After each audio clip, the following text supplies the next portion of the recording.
Brought to you by RBD Instruments. This video we're going to show you how to rebuild the Duoplasmatron source on a Phi 06650 Duoplasmatron column. This schematic shows the entire column, which is comprised of three sections. The source, which is where the ions are generated. The condenser and differential section. And the nose, which is where the objective aperture, objective, and deflection plates are located. So for the purposes of this video, we've already removed the entire source column from the chamber.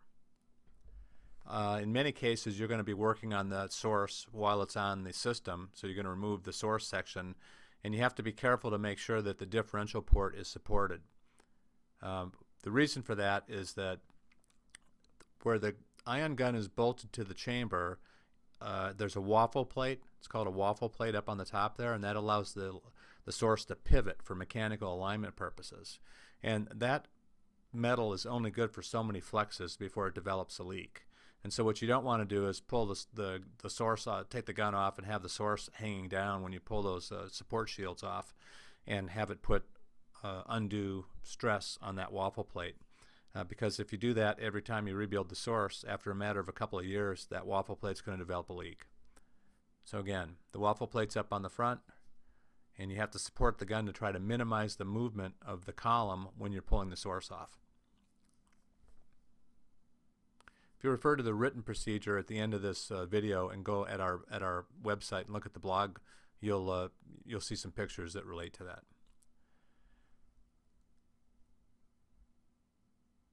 Okay, so we're going to remove the housing. The housing is in two halves and there's a column. So what we do is we remove the screws first, and I like to put the screws in their own little separate container.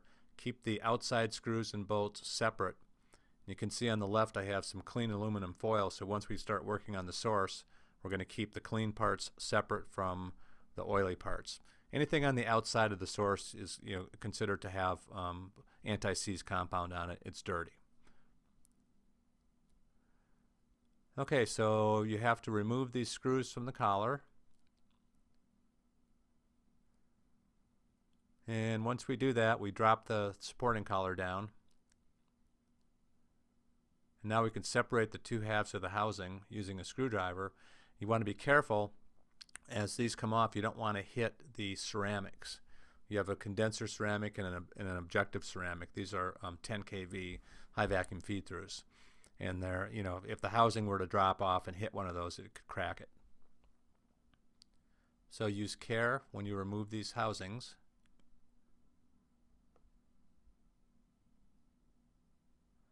And there's a little slot up on the top. If you have the source off completely like I do, the column off, you can get at it easily. If the ion gun is still mounted to the chamber, it's a little bit more difficult to get the collars off, but you can do it. Again, you have to be careful. Now realize that once those collars are off, there's nothing supporting the gun. That's why if you have to remove the differential port and support the gun, if the gun is still mounted on the chamber. Okay, so first thing we're going to do is we're going to remove the bolts that are connecting the condenser section to the objective section. So remember, there are three sections of this gun, and basically the bolts are on both ends of the condenser section. So we're loosening the top bolts first.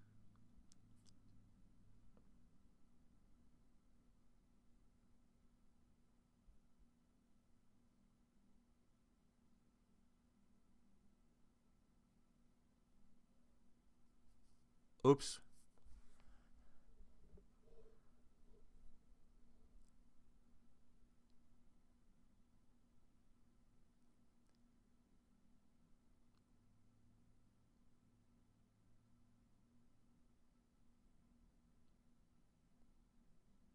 Alright, now we're going to loosen the bolts that are holding the source to the condenser section.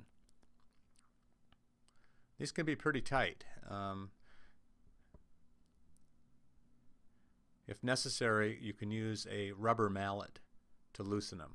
You never want to use a steel mallet, but you can use a rubber mallet. Okay, I've got these, I kind of pre-loosen these. You'll notice that the video kind of jumps around a little bit, where it's because, you know, the procedure actually took a lot longer than this video. So a lot of it's been cut out. Alright, so now I'm going to put on some gloves because I'm going to separate the objective section from the top, and once I open that up I have to kind of hold the objective steering spacer. It's going to want to fall out, and so that's clean in there, so I don't want to touch it. See there, that spacer almost fell out. That spacer pushes the condenser steering plates up into a drift tube, which also has some little spring washers into it, so it compresses so it all stays nice and tight. Okay, here's a little trick now. What I do is I put a little bend in the aluminum foil, because once we start working on the source, the little beads are going to go flying, and we're going to want to catch them.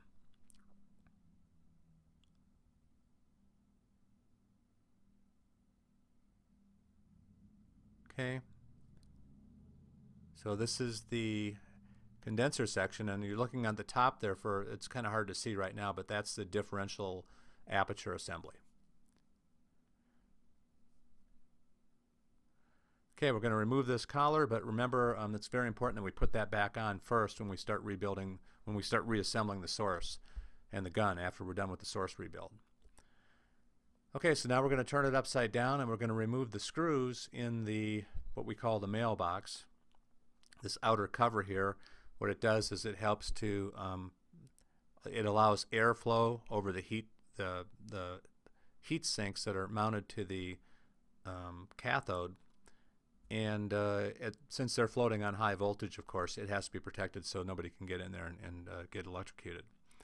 So we remove that, slide the mailbox up.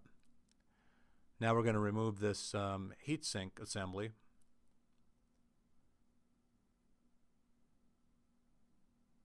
And that is connected to the anode. To the cathode. This particular gun source has just one heatsink assembly. Some of them have two heat sinks. There's a top and a lower section. Okay, here's a little side view of the source. It shows where the little sapphire beads are. You've got the cathode, you've got an intermediate electrode, you've got an anode, there's an anode aperture. Okay, now we're going to remove the cap head screws that hold the cathode.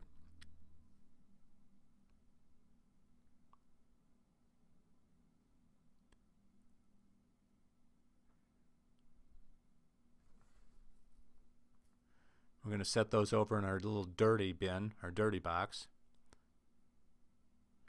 Now once we remove this, we're going to lift it up and remove it out, and you see I got that lip on there because you're going to see these little beads are going to go flying. You know, there you saw, they're kind of hard to see.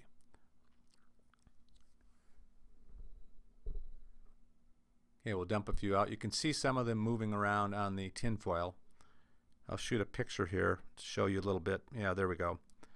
This is a close-up view of what these sapphire beads look like. What they do is they isolate the cathode electrically. So we're going to catch them and put them in a little container. A little bit later on I'll show you a trick for reinstalling these. If they're coated with, they can get coated with nickel. If that happens, what you want to do is replace them, or you can also etch them in acid. I think it's citric acid. I'm not sure. You'd have to look that up. Okay, now we're going to loosen the screws that hold the anode in place. There are 4 screws, 4 aught-80 screws.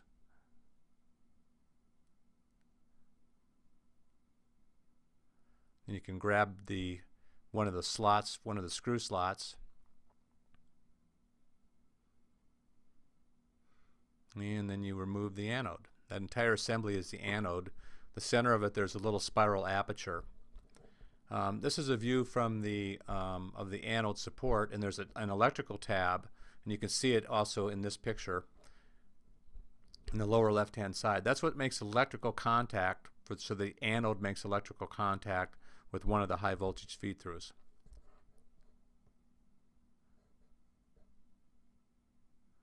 Okay, now that we have the anode out, we're going to remove the anode support. The anode support is that copper piece that the anode sits on.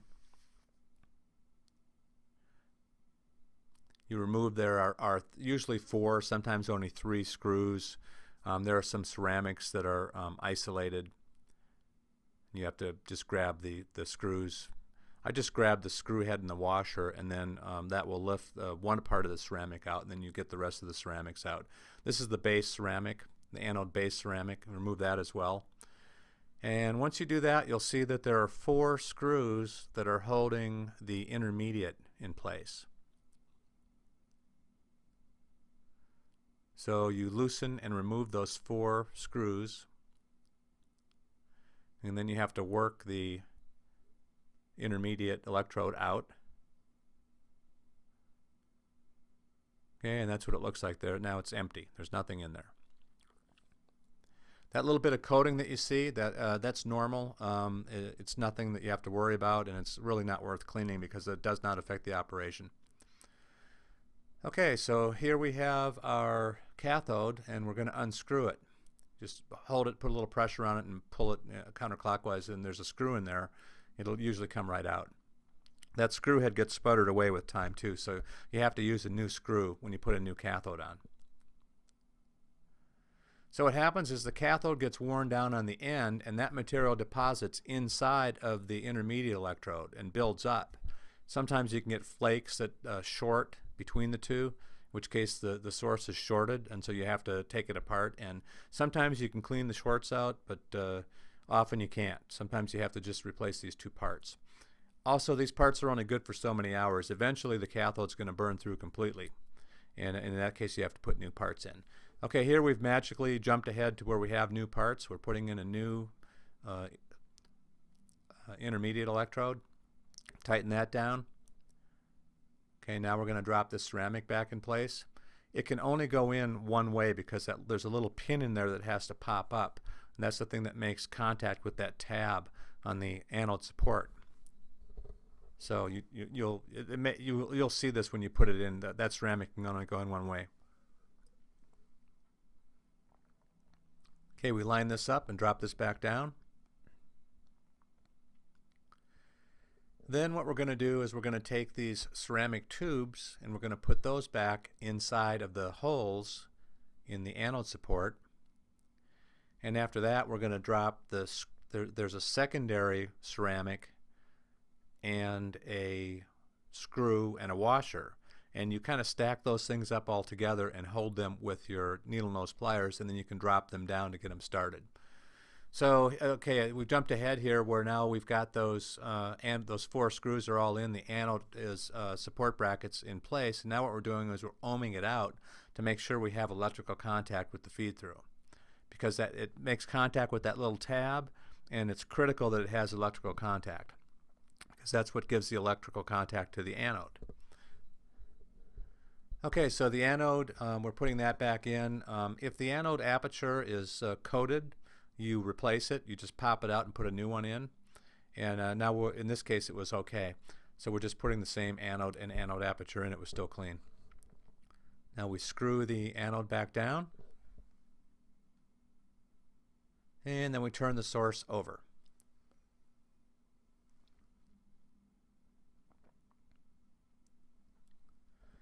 Okay, now we're going to mount the new cathode to the ceramic with a new set screw.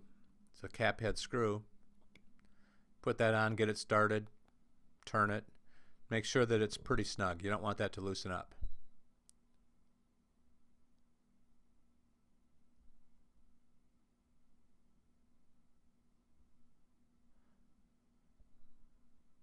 Okay, that's nice and tight. Use a new copper gasket, of course. By the way, RBD Instruments sells copper gaskets at ridiculously low prices. Ridiculously low. Okay, here's the little trick. What you do is you use a little bit of isopropanol or methanol, and you wet those sapphire beads, and then the capillary action of the methanol will cause it to stick. This takes a little bit of practice. But if you drop it in there properly, see, it'll stick. And you have to do this fairly quickly because if you take too long, then of course it's going to start evaporating and they'll start dropping out on you.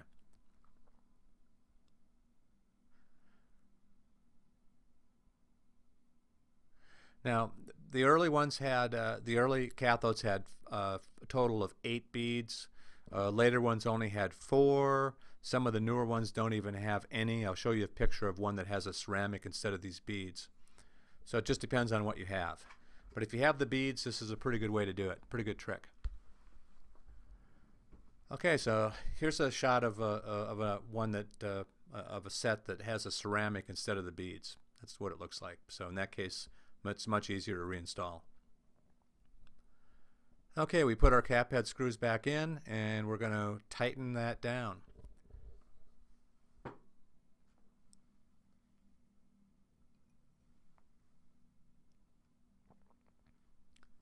Okay, so now basically what we have is we have a new intermediate and a new cathode, and everything's nice and clean.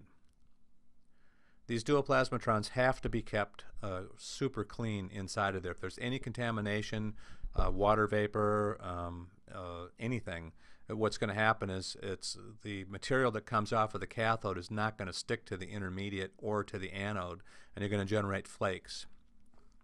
Okay, so we've jumped ahead here a little bit. We put the mailbox back on the source, turned it upside down. We're putting a standard size 4.5-inch gasket, and remember, put that collar back down now. Otherwise, if you start putting the source, back on the condenser midsection, you'll have to take everything apart. What I was showing previously with that other little skinny gasket is that's a special gasket that's used up in the top section.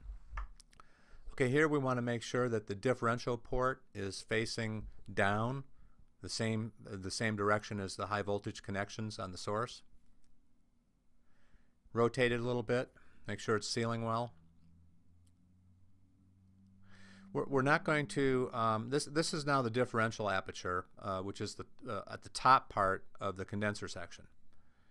And we're not going to talk about rebuilding or cleaning the condenser plates for this video. Okay, so this is the differential stack. There's a stack of 10 apertures. In this case, it's sputtered all the way through because you can't even see the aperture. So you undo those 2 screws, turn it upside down, knock it on the table, everything comes out. What you have in there is a little spring and a spring washer, and you have 10 alternating apertures and spacers. And you can see what happens is the first one is sputtered larger and then smaller and smaller, and that's the idea. It's a stack of 10, so it keeps that differential port working for a lot longer. This shows what a good aperture is supposed to look like, or a brand new aperture, and the little spring. And so what I do here is I just replace those all. I stack them up so we have now 10 good apertures, aperture spacer, like that, little spring up on the top, and then we put the little cover back up with the 2 screws, and now that is good to go. So what that does is that helps to keep the pressure in the chamber lower. And then we just turn that back upside down and put it back in. Okay, now we use the special gasket. This is a skinnier gasket. It's a large ID 4.5 because it has to be skinnier so that the objective support collar will fit. Okay, this is a picture of the front of the gun with the objective steering plates are removed right now, and then what they do is they flip around and they go down inside of that. That's the drift tube that goes all the way up. And again, that could get, and now here's the little collar, the little support ring that holds that in place. And there's so what I'm doing here is I'm using a screwdriver to kind of hold the thing together, because otherwise when you turn it over it's going to drop out. So a screwdriver will help to hold everything in place. I'm making sure that with the alignment again, that the aperture wheel for the objective aperture is on the opposite side of the differential port. Okay, now I flip it over, just very carefully set it up there, and carefully slide the screwdriver out and rotate to make sure that it's sealed. Okay, there we go.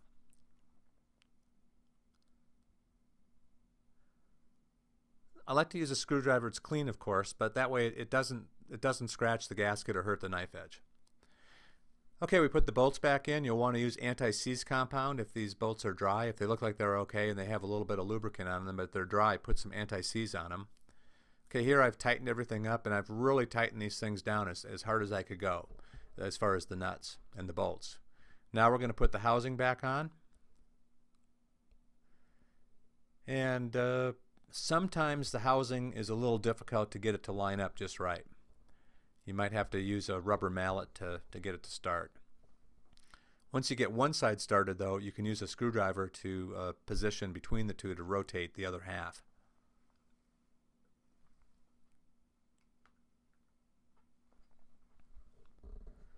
So this thing was being a little bit difficult for me. It took me a little while to get it lined up just right. It was a little bit out of shape.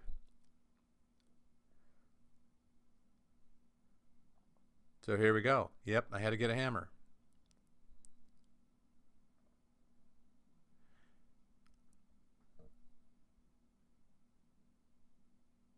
Now sometimes these things are just they fit really well. They're loose and they're just finger tight, and that's what you want. But what you have to do is you've got to get the collar on, and you have to also have it rotated correctly left and right so that the screw holes line up.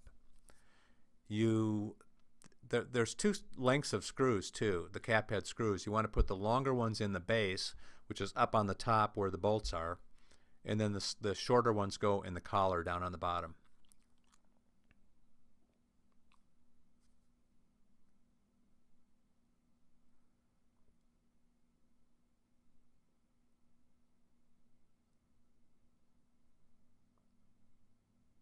Alright, so I got the one side started.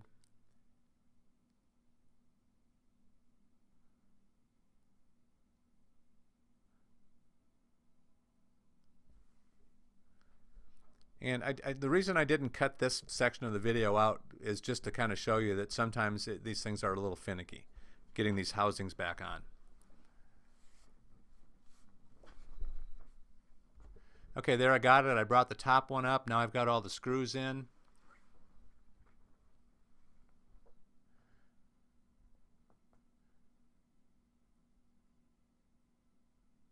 Alright, we lock these thumb screws down, and voila, that's it. Done. So if you want to get a written procedure, go to our website at rbdinstruments.com, and then up on the top right, in the search box, just type Duoplasmatron, and then you'll see a link to our blog, RBD TechSpot. And then at that site, there is a written procedure with other pictures of actually an ion gun being on the system, and also a link back to this video. RBD Instruments also provides all the parts that you need for your Duoplasmatron. Again, visit us at rbdinstruments.com.